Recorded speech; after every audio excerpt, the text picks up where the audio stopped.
Olá, sejam todos bem-vindos para mais um programa do Desenvolve Vale. Esse 2023, todo mundo é ansioso pela retomada da nossa economia. Estamos trazendo sempre aqui pessoas que fazem uma reflexão, orientação e uma análise desse momento para que as coisas continuem sob o foco do crescimento, sob o foco do desenvolvimento. E hoje eu quero falar de um setor extremamente importante e sensível ao desenvolvimento, que é o setor da construção civil, o mercado imobiliário.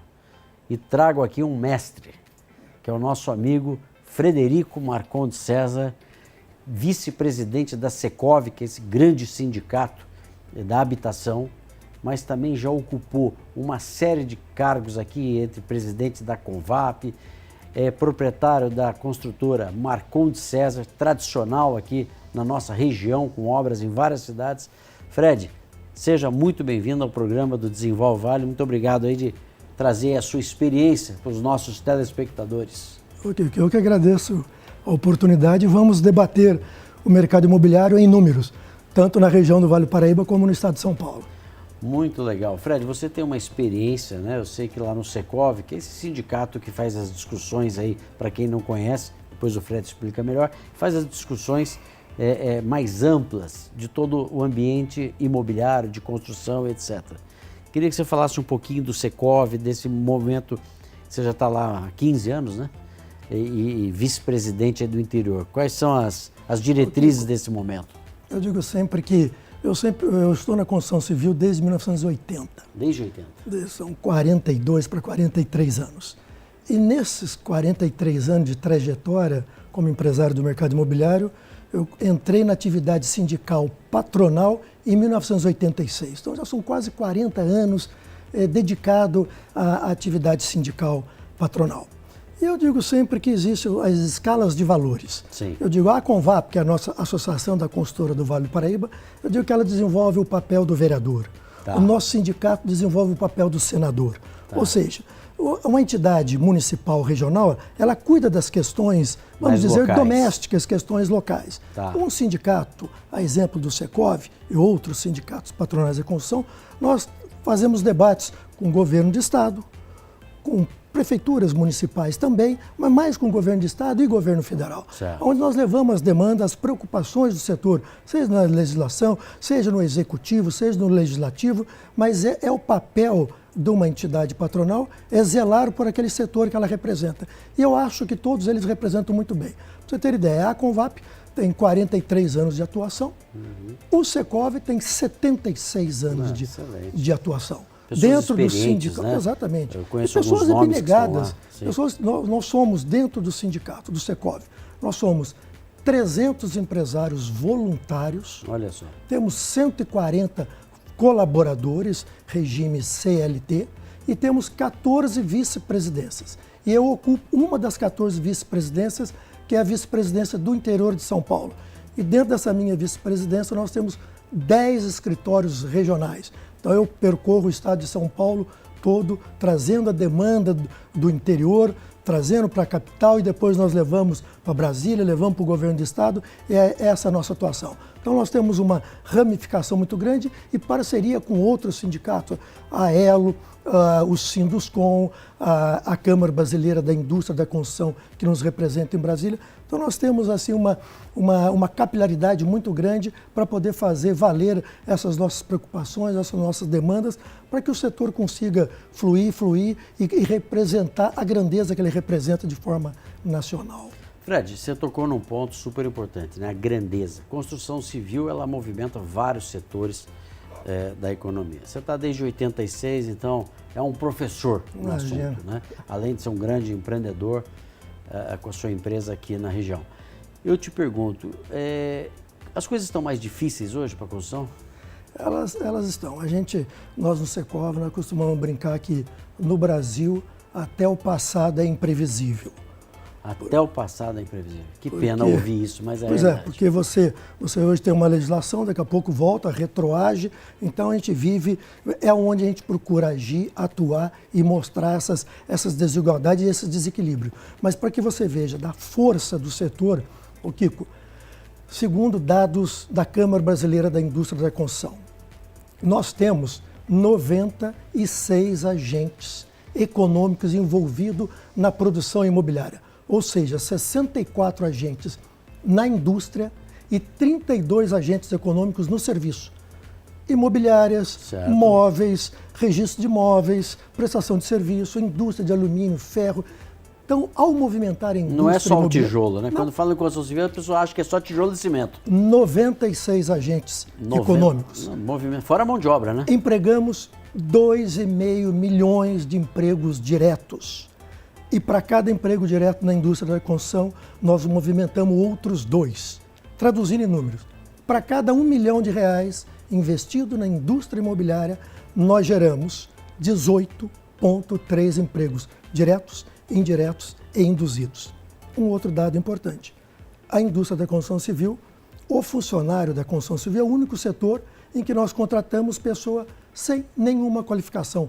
Pode ser, infelizmente, semi-analfabeto, infelizmente, analfabeto, e nós acolhemos essa pessoa em nosso canteiro de obra, damos curso de qualificação, damos habitação, damos convênio médico, damos vestuário, preparamos essa pessoa. Então, o que eu digo, a construção civil, ela tem um papel social extremamente relevante. Tanto é que, nos últimos 2 anos, a indústria da construção foi responsável por 10% das contratações regime CLT no país. Olha aí. Nós contratamos em torno de 240 mil empregos diretos de forma anualizada. Vocês já perceberam o tanto de conhecimento da área. Nos preocupa, Fred, quando você fala que o passado também é incerto, né? Que eu acho que o Desenvolve Vale tem tentado trazer nas suas discussões muito essa questão da segurança jurídica. Né? Nós entendemos que o nosso país precisa olhar para isso. Hoje a gente vê algumas situações sendo questionadas de projetos que foram aprovados, que seguiram o rito da legislação, que seguiram tudo, e às vezes surge alguma situação vinda do Ministério Público, vinda de algum órgão, colocando em risco, né, investimentos, colocando em risco pessoas que compraram ali seus imóveis, falando em demolição. Eu acho que isso está errado. Nós precisamos realmente ter entidades como o Secov, como as outras que você muito bem citou aqui, para que a gente traga essa segurança jurídica, porque a capacidade técnica, o recurso e toda essa movimentação econômica de tantos segmentos como você citou, ela acontece muito bem dentro do ambiente da construção. Kiko, eu digo sempre dentro da minha empresa que pior que a má notícia é a surpresa. Porque se você cria uma legislação em que ela é difícil, que vai impactar o setor, você se ajusta. Agora, você se ajusta e ao final daquilo mudam a legislação, a surpresa é pior que a má notícia. Então, isso é uma preocupação grande do setor e é onde nós temos atuado com força, com presença em todo o território nacional. Perfeitamente. Estamos conversando hoje com o Fred Marcondes César, vice-presidente do Secov. Fred, nós vamos para um breve intervalo comercial e voltamos em seguida.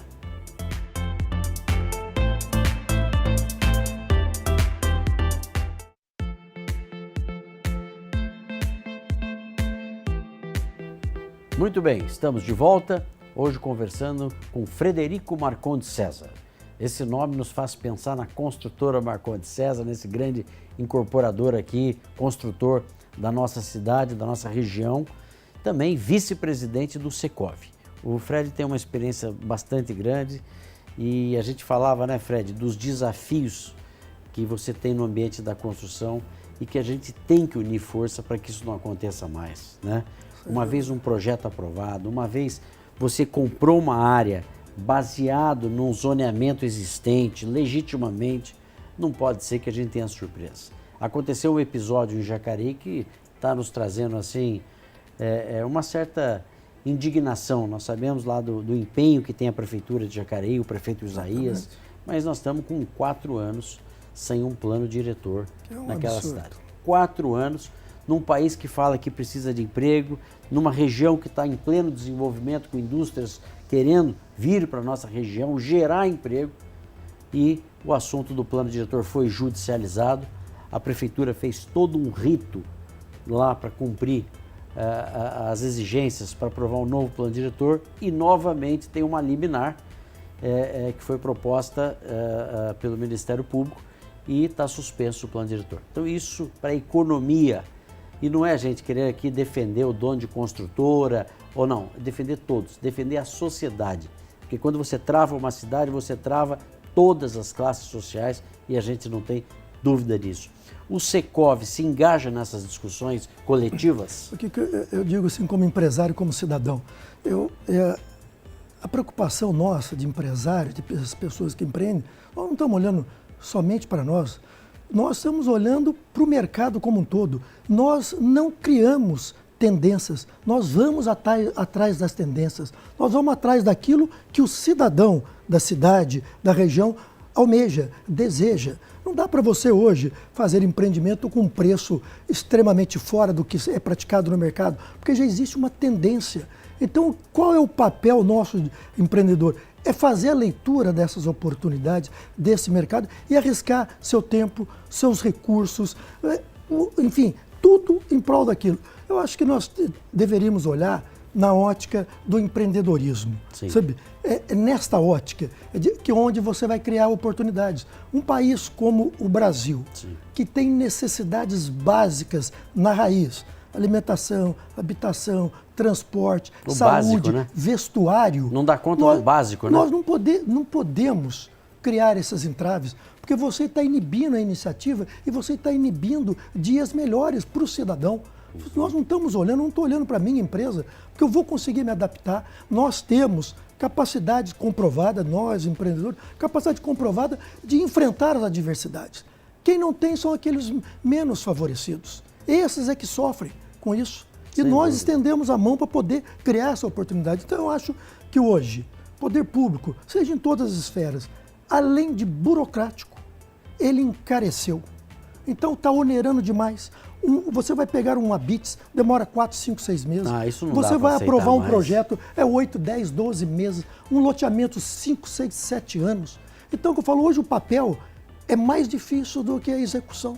Hoje eu construo um prédio sem nenhum problema e eu não consigo os papéis de licenciamento. Então, isso é uma preocupação do setor. É onde nós temos procurado levar em todos os níveis que nós atuamos, de mostrar essas dificuldades, esse encarecimento, essa legislação que inibe a iniciativa privada de empreender e, por consequência, trazer dias melhores para o cidadão, geração de emprego, de riqueza e de oportunidades. Então, esse é o papel fundamental do sindicato, de uma forma geral, sindicato patronal, é de zelar pelo mercado e mostrar para os agentes públicos, aonde nós temos um gargalo maior e tentar sobressair sobre isso e poder viabilizar oportunidades para todos. Perfeito, Fred. E você sabe aonde que estoura a ponta quando essa burocratização se torna maior do que a realidade de vida das pessoas? Em catástrofes como aconteceu em São Sebastião agora.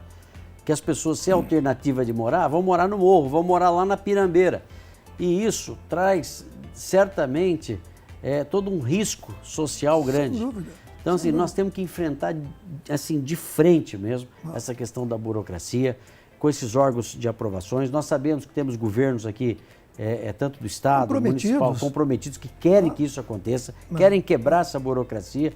E aqui a gente nunca defendeu, viu, Fred, obviamente, nada que seja de jeitinho, fora da lei, pelo contrário, é cumprir. Nós queremos previsibilidade. Previsibilidade, nós não queremos favores, previsibilidade. Eu vou dar... São José do Rio Preto, nós temos um escritório regional do Secov. E para que você tenha ideia, lá começou a surgir favelas.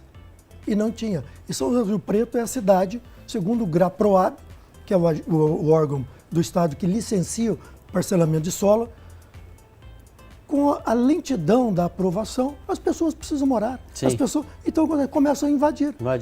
Invadir áreas, mananciais, rios, exatamente onde a legislação não permite. E depois nada pode ser feito. Então, uma coisa importante é a velocidade nos licenciamentos. Por quê?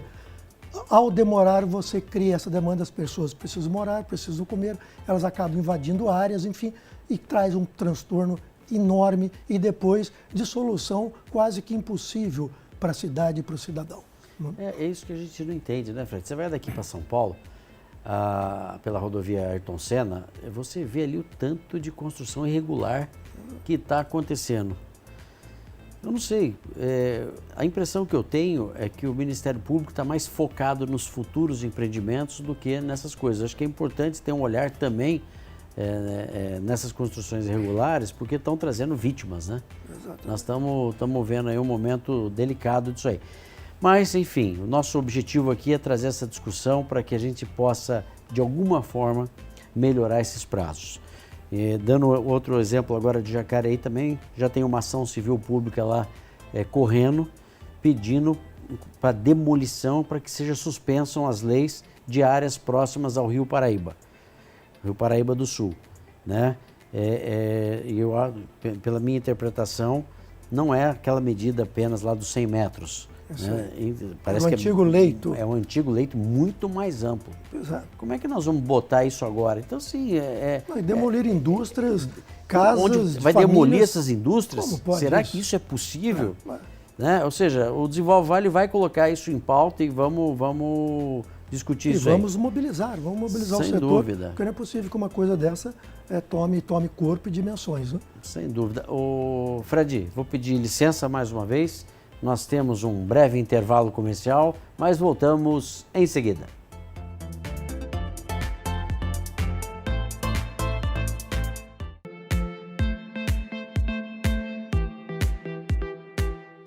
Muito bem, estamos de volta, hoje conversando sobre o mercado imobiliário, construção civil, com um grande especialista aqui, Frederico Marcondes César, vice-presidente do Secov, esse grande sindicato da habitação do estado de São Paulo.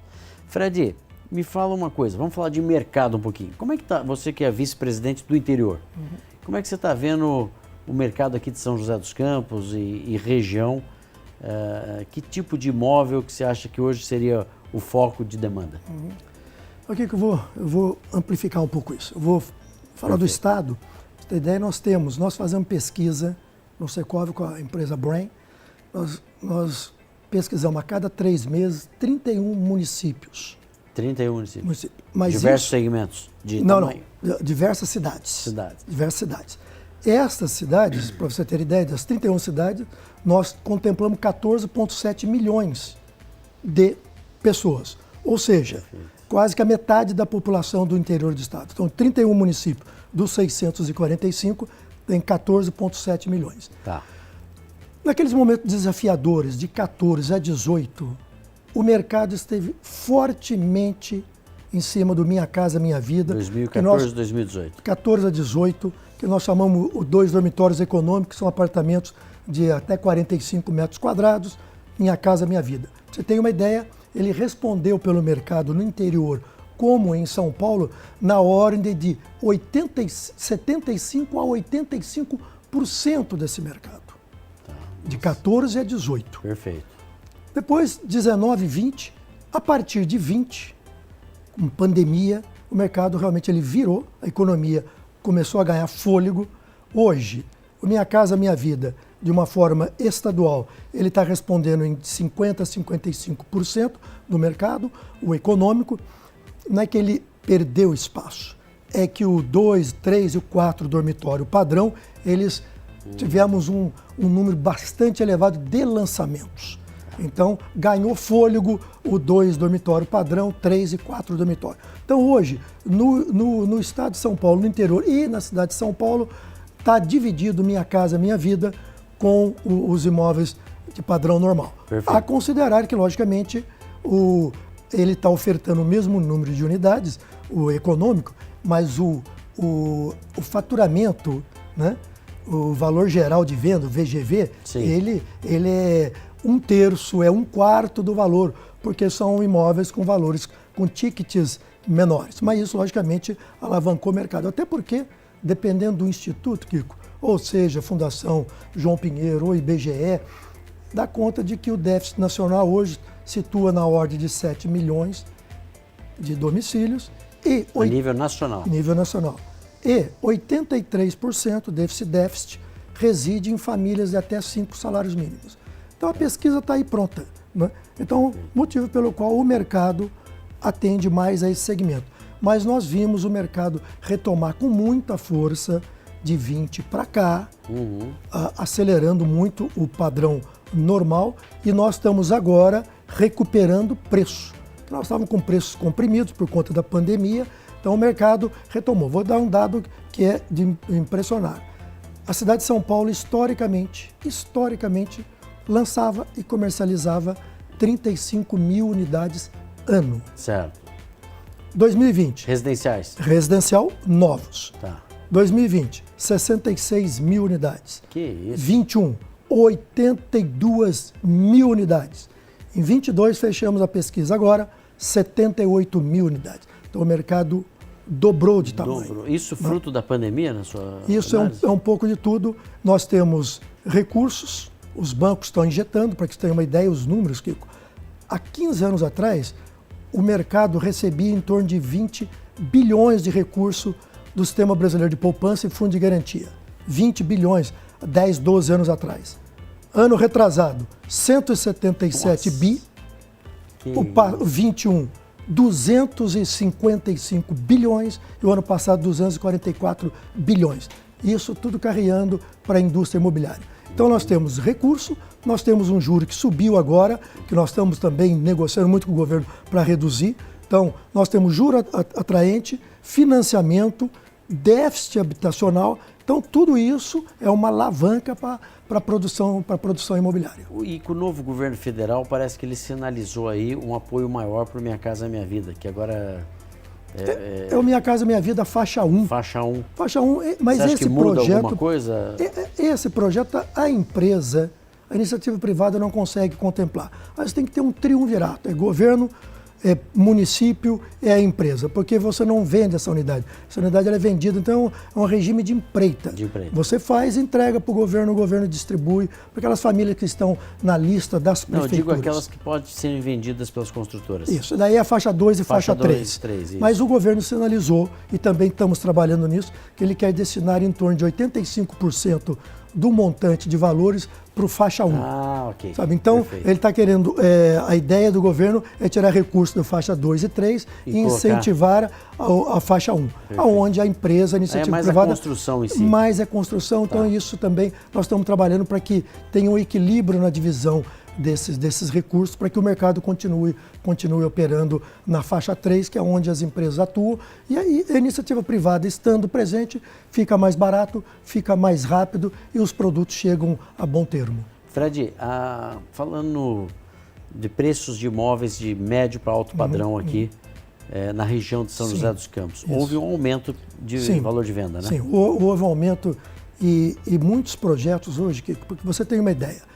A pesquisa nossa, nós temos no interior o preço médio, R$ 5.600 o preço médio. No interior? No interior. Agora nós estamos percebendo que já mudou de patamar. São José dos Campos, hoje o preço médio, um preço de unidade bem localizado de alto padrão, está na faixa de 10 a 12 mil reais. Isso é recomposição dos altos índices de custo que nós tivemos na produção, como também observamos uma elevação muito grande nos terrenos. Então, terreno com elevação do custo da produção impactou diretamente no preço final.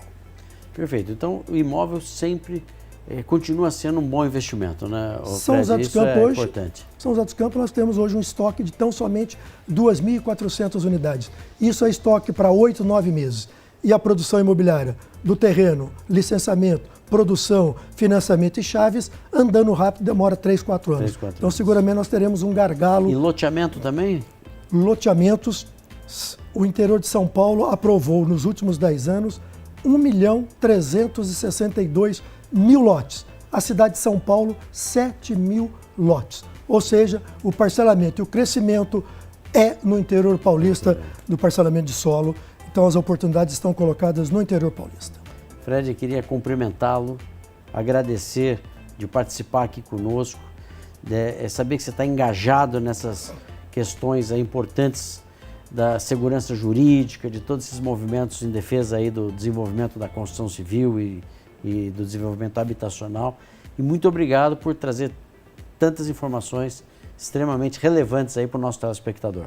Eu que agradeço a oportunidade, estou sempre à disposição, Kiko. Forte abraço. Obrigado. Hein? Obrigado. E a você, telespectador, muito obrigado pela sua audiência e até o próximo programa.